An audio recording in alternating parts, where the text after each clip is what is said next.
All right, hello everyone, and welcome back to UFC Fight Night. DeRitter versus Allen. This was supposed to be DeRitter versus Anthony Hernandez. That would have been an amazing fight. We still got a pretty good fight and a really good fight card. Back once again, this is Mark Berry, TMA here for your picks and predictions. Let's get right into it. All right, starting off at bantamweight, we got Melissa Croden taking on Tainara Lisboa.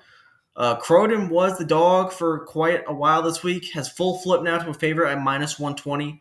Lisboa plus 100, and for people who don't know Croden, she's a very well-rounded fighter. Some pretty gaping defensive gaps, kind of all around, but she's a pretty solid striker. Good power in her hands. Likes to mix up knees and punches as well. You'll see in a couple of her fights her just grab that collar tie and start digging knees into the body, into the head. She can also wrestle too. Has some decent takedown offense. Off her back, it's kind of questionable. Haven't really seen too much, but when she is in attack mode with the takedown, she can definitely get them. She can work on top. Has ground and pound. Has submission wins in her career, and she's fighting a dynamic threat here, Tainara Lisboa. At least offensively, a pretty dynamic threat in my opinion. Muay Thai striker. Also, as you can see here, mixed in BJJ as well. Likes to eventually convert to the offensive wrestling, which is just okay. But if she is on top, she is very good. On bottom, a lot of questions. She seems like a bit of a fish out of water, especially in her last fight against Luana Santos, where she lost via Americana. Listen, I completely get these odds being close. Croden being the favorite actually doesn't surprise me here because of Lisboa's last performance, but I'm actually going to side with the dog here. I think I'm going to pick Lisboa just based off of UFC experience and the fact that her striking looks a little bit better than Croden's, in my opinion. Just the overall defense as well, right? We've seen Croden in a couple of her fights actually get dropped pretty bad. One of her fights, she got knocked out cold. Another one, she got dropped 3 times in the span of like 30 seconds. So the chin's definitely there to hit. I'm not expecting a knockout. I'm not really expecting a finish, but I do think Lisboa will make the improvements to stay off her back and then kind of control the striking and the grappling where she needs to. So give Lisboa to win this fight by decision, but can't be too confident after that pretty bad performance last time. All right, next fight. Oh my god, I messed up the weight again. This is middleweight between Azamat Bakoyev taking on Yusri Bulgarwi. Bakoyev sitting at minus 320, opened at like minus 600, but has quickly dropped. Bulgarwi plus 270. Bulgarwi's a kickboxer, right? If you watch some of his tape, you know he's fought some really good guys like Verhoeven and Alex Pereira during kickboxing, but he's converted to MMA, actually trains at to Share Fitness. And he's kind of like the same as Alex. Obviously, not as much power or accuracy, but also a kickboxer, very long, great takedown defense, has power in his hands. Can, obviously not offensively grapple, but he's got decent defensive grappling. And obviously on the feet, he's always going to be a problem to anyone in this division. But Bakoyev on the other end, and the odds are the way they are for a reason. I am a little bit cautious because we haven't seen too much of the striking of Bakoyev, but it looks decent. I think the power is a little bit overrated, but I do think that he will eventually get this fight to the ground, right? Because his takedowns have looked good. And obviously, he's shown he can be the full package in the UFC, defeating some decent UFC opposition. I wouldn't call Zach Reese decent, but the Loader win, I think, is going to age pretty well, in my opinion, at least. But yeah, I think Bakoyev, like I mentioned, is the real package. He can do the full MMA thing, whereas Bulgari can only offensively strike. So I think just eventually Bakoyev will use the grappling to either set up his hands or to get takedowns. And from there, he's got really good ground and pound, is able to put anyone's lights out with that vicious ground and pound he has. So giving Bakoyev to win this fight by decision, but Bulgari isn't a bum, right? You see 8-3, be concerned, but he's a decent fighter, and I think he's going to be a UFC staple, but Bakoyev looks like a different beast right now. All right, next fight at strawweight, we got Stephanie Luciano taking on Ravina Oliveira, who's dropping down 2 weight classes after a 2-year layoff. So not too sure what she's going to look like in the cage here, but they've got her listed as a pretty big underdog here at plus 240. Luciano minus 280, and that does concern me, the fact that she is dropping down 2 weight classes, and Luciano, even for strawweight's a bit unathletic, but I do think this is her fight to lose here. As we've seen, she's pretty good overall, just decent striker, decent grappler. Isn't really a danger to finish the fight, but she does definitely have that Muay Thai background mixed in with some decent takedown defense. Obviously, the problem was last fight she was fighting Sam Hughes, and she's absolutely has crazy pressure, and Luciano was not able to keep up with it through the course of 3 rounds. But I think she should be good versus Oliveira. As I mentioned, 2 year layoff is very concerning. She looked decent on tape in the past, but she didn't have great success in her UFC debut, up a couple weight classes. So she's dropping down, but I do think this is, again, like I said, Luciano's fight to lose. Mix in the whole game, grappling, striking, and she should be good here. Can't lay minus 280 on her, but I do think she gets this one done by decision. All right, next fight at lightweight. And if you know me, I'm a big Drew Dober fan. I wasn't there when he was in his prime, but I've seen a lot of his fights when he was in his prime, knocking guys out left and right. Nazareth Haqparast, Bobby Green, all those guys, and hopefully he can get another vintage knockout to extend his lightweight record for most knockouts when he takes on Kyle Prepelic. And they've got him listed as a minus 500 favorite. They expect him to win this fight probably by knockout, but obviously there is some concerns for Dober, right? 3 fight losing streak, coming off 2 knockout losses, so there's a big concern. It's not like he's put out cold in those fights, but he suffered a lot of damage in those fights. Either way, and then Prepelic isn't a quitter, right? You see, and I don't think he's necessarily a UFC level fighter. That's why these odds are the way they are. But he is a tough guy, right? He will throw back strikes. He has a decent head kick. Can somewhat grapple, wrestle. His grappling isn't great, but he can wrestle. So obviously, if he is able to kind of hit Drew Dober a few times, I wouldn't be surprised. But I think his chin, I don't think his chin is the way it once was, but I think he'll be fine in this fight, right? I think he can avoid the power of Prepelic. I don't think he's going to get hurt by him. And even on the feet, he is still a very good striker. Tons of power coming back his way. Prepelic's tough, but eventually, if you keep getting hit, you're going to fall. And I think Dober's going to fell him at some point in this fight. So maybe not the first round, but give me Drew Dober to win this fight by knockout. All right, moving on. Middleweight debut for Danny Barlow. He takes on Jordan Santos. And he's coming in as a pretty big favorite, minus 300 after the failed debut of Jordan Santos. And there's 2 sides to this. One side, I don't agree with the weight move up for Danny Barlow, right? He was doing good at welterweight. Obviously, the split decision to Baratennikov just doesn't look great.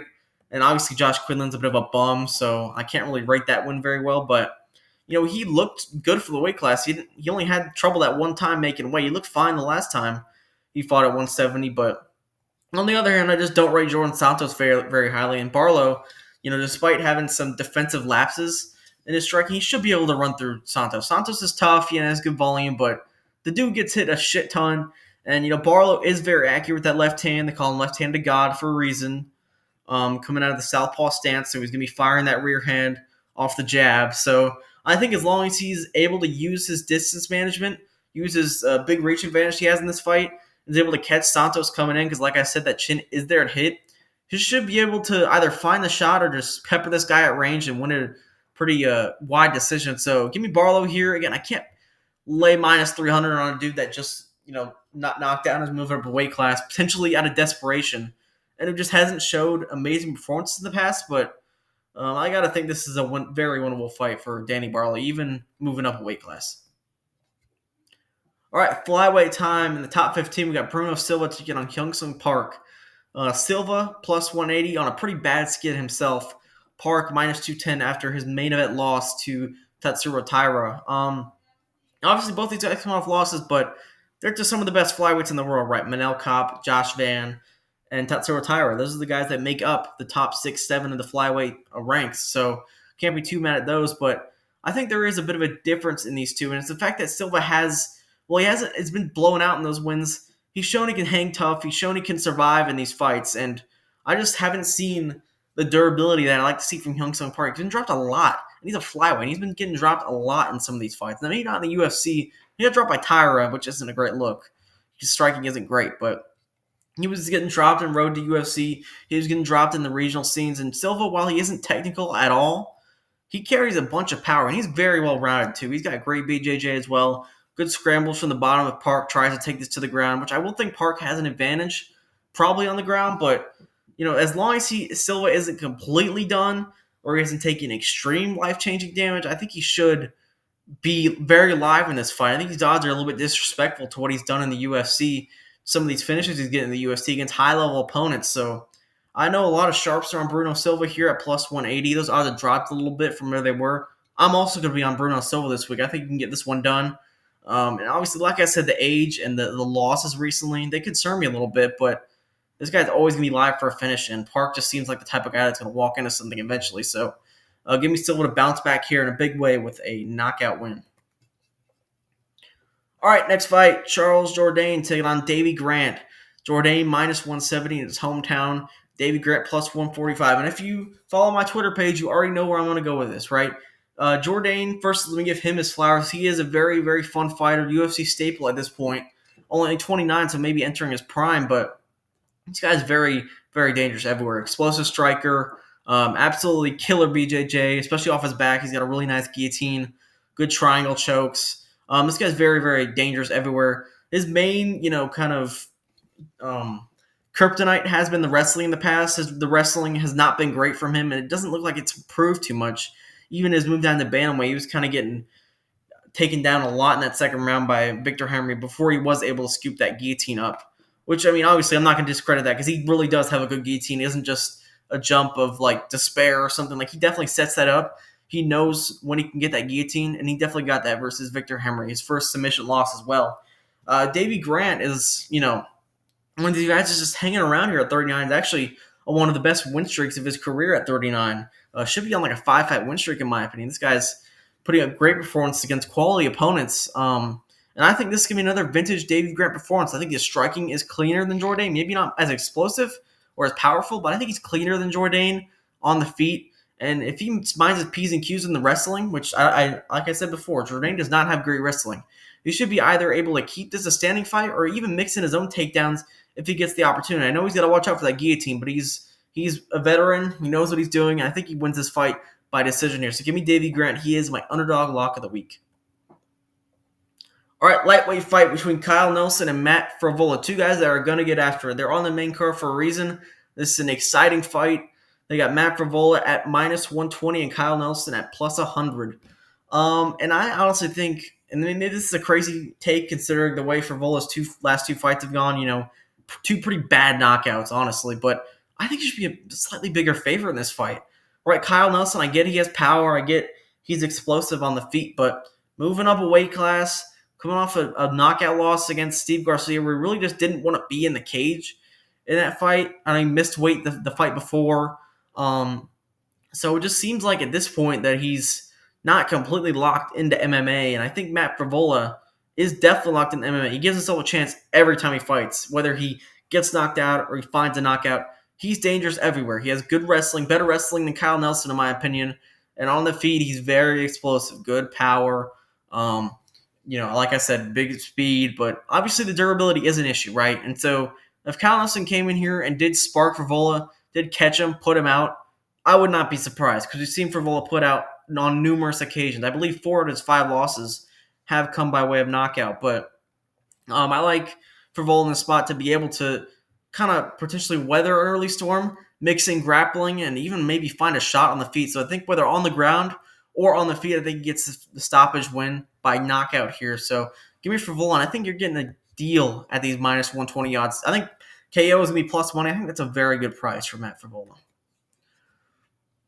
All right, bantamweight fight. Should be another pretty fun fight. Again, this is on the main card for a reason, despite this not be a ranked fight. Cody Gibson taking on Richie Long. Gibson minus 170. Opened as a dog, but quickly went to a favorite. Richie Long plus 145. I think this is a tailor-made matchup for Cody Gibson to shine. He's been an exciting fighter his whole UFC career, especially his second run with the UFC. He's had a lot of success, and I think this is just a good matchup for him. Richie Long doesn't really carry a ton of power. Most of his wins are by decision. People like to bill him as a power puncher. I don't really see it, especially in the UFC. He only has one knockout win and a bunch of decision losses, knockout losses as well. So I just think all the finishing upside and all the cardio is going to be in Gibson's back pocket. And I think as long as Gibson mixes in all of the martial arts, mixes in wrestling, because that was kind of the problem, was he was mixing the wrestling too much his last fight. But I think mixing wrestling this fight will be good. Richie Long's not really a threat on the ground, so you use that relentless pressure that you're known for, get takedowns, crowd him with this on the feet, use that height advantage to bully him against the cage, and I think Cody Gibson's going to be just fine. Again, 38 is a bit of a concern, but he hasn't really shown me he's not durable, so he's actually shown me he's very durable, so give me Cody Gibson to win this fight by decision, but there is a finishing upside here that I think a lot of people are missing out on. All right, flyweight fight should be a fun fight between Manon Fior and Jasmine Jasudavicius. It's a very high stakes fight, actually. At flyweight, winner of this probably gets a title shot after budding star Natalia Silva. Fior minus 225 and Jasudavicius plus 190. I think this is mainly based off of this just being a pretty tough fight for Jasmine. I know she's been able to kind of bully these girls in the past, use her takedowns, kind of that bully style striking to set up takedowns, but it's gonna be a tough task against a girl as big and as powerful as Manon Fior. Right? She's kind of evolved her overall MMA base and is really able to do it all now. You've seen the trips in the judo from the clinch. You've seen ways she's been able to use her takedown defense against other grapplers like Aaron Blanchfield. You've seen the way she's been able to strike, right? She kept that fight with Valentina Shevchenko close, in my opinion. It was definitely a 3-2 decision that could have gone either way in that fight. And she definitely had a good account of herself. And now with that title experience, I think she's going to evolve in MMA. I think this is going to be a pretty good stylistic matchup for her. Jasmine's always going to be live, especially on the ground. She's nasty on top. So if she is able to get this fight to the ground or crowd Manon, definitely an opportunity. And, one of the things I will say is that Manon's striking defense is not good at all, in my opinion. But I do think this is a good fight for Manon to bounce back. Give me her to win it by decision. And I think minus 225 is fair for this fight. All right, moving on. Fight at bantamweight between Marlon Chito Vera and Ayman Zahabi. Marlon Vera plus 115, Zahabi minus 135. And they're kind of doing opposites right now. You see Vera's on a bit of a losing streak right now.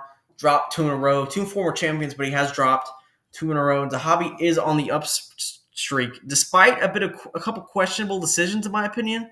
I do think he beat Javid Basher, but I definitely do not think he beat Jose Aldo in that last fight. I think he was thoroughly outstruck in that last fight, especially that third round. I know he was on top in that third round, but I just don't even think that third round was close. I don't know how 2 people gave Ayman Zahabi that third round, in my opinion. So a bit of a fraudulent winning streak, in my opinion. That's why I'm going to side with Chito Vera. I don't get the hype on this guy's Zahabi. He's 37, a robbery win in his last fight against a 55-year-old Jose Aldo. And the dude just doesn't have, dude gets hit a lot, man. I get Chito Vera's a slow starter and all that, but even if he's a slow starter and he drops that first round, I think he's going to come in that second and third round with a lot of power. This guy's very accurate with the striking. As long as the chin holds up, because the hobby does have power.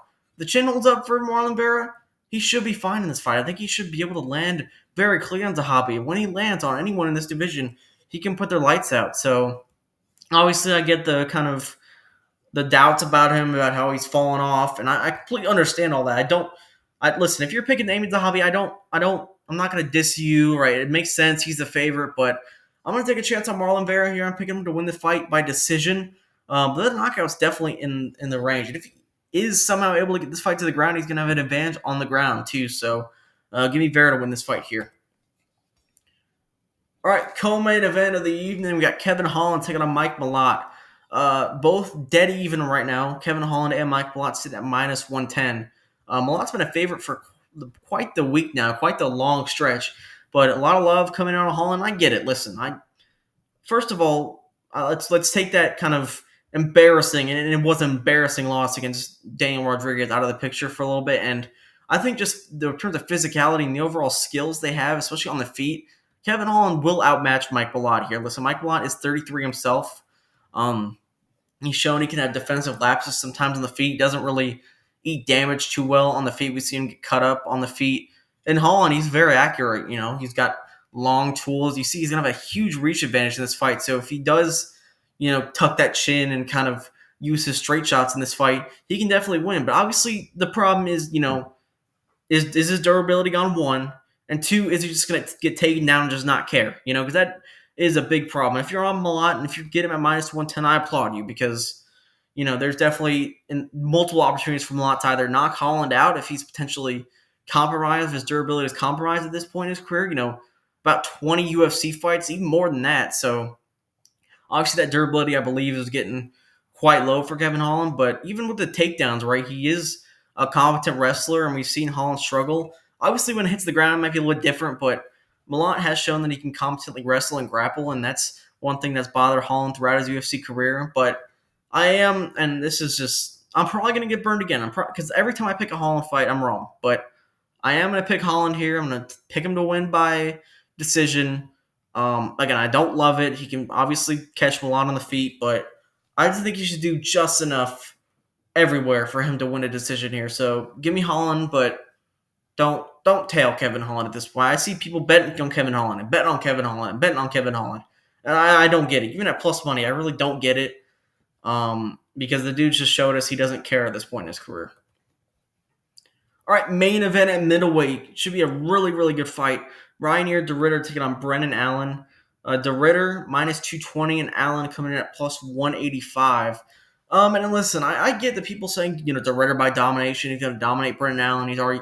He robbed Chris Curtis, blah, blah, blah, blah, blah. And I get it, right? And I am going to pick DeRitter, and I think he's going to finish Brendan Allen in this fight, maybe third or fourth round. But listen, I'm telling you guys, Brendan Allen's going to have a shot in this first round because DeRitter, when he strikes, he is sloppy on the feet. He's sloppy. He's not a great defensive striker. He's not even a great offensive striker. And Brendan Allen has good hands for when people give him, discredit his striking. But he has good hands, especially early on before that cardio, that gasoline starts fading. He's a good striker. He's a good defensive striker, counter strike on the feet. And obviously we know about the BJJ. He's going to be able to scramble with DeRitter. He might even get takedowns on DeRitter. You see DeRitter coming in with this wild striking, duck under, and shoot a takedown. And I think he's going to be very live in that first round. I think it's going to be a Brendan Allen, a round one play, and a Ryanier DeRitter live money bet play if it gets out of the first round. But listen, if it gets out of the first round, even especially if it gets out of the second round, Brendan Allen has proved to us time and time again that if he cannot hold on to people and if he cannot wrestle people, that cardio just does not hold up. And I think it's not going to hold up, especially against a big guy like Ryanier DeRitter, a huge middleweight that can grapple, can throw sweeps up from the bottom position, especially if Brendan Allen's trying to hold on for dear life to Ryanier DeRitter. It gets swept and he ends up on bottom for a lot of the round. And we've seen that, right? He gets ambitious in the grappling and he gets swept and he loses that gasoline. And I think if that happens, especially in this fight, he's going to get tired. And when you're tired against Ryanier DeRitter and you're eating these big knees and big punches and he's setting stuff up on the ground, it's a lot of trouble for you. So, like I said, Allen's going to be really live in the first round, live in the second. But after that, I think he's kind of just a lame duck at that point. I think DeRitter's going to tee off on him. Even on the feet, I think he's going to tee off on him. So I don't think he's going to necessarily submit Allen because he is very good on the ground, right? He flows nicely, especially against guys like Fluffy. But I love DeRitter in this spot, especially after the second round. Get him at live odds, maybe lower than minus 220, but I think he's going to dominate later in this fight. So I got him to win by knockout here. That might be close to plus money, I believe. So if you think he's going to kind of dominate and take over in those later rounds, I would definitely jump on that. That is the end of the breakdown, guys. Thank you so much for tuning in another 2 weeks, or at least 3 weeks straight of UFC action. Obviously, we got the pay-per-view next week, which is going to be a more extensive video. But yeah, I appreciate you guys so much, and hope you have a good weekend.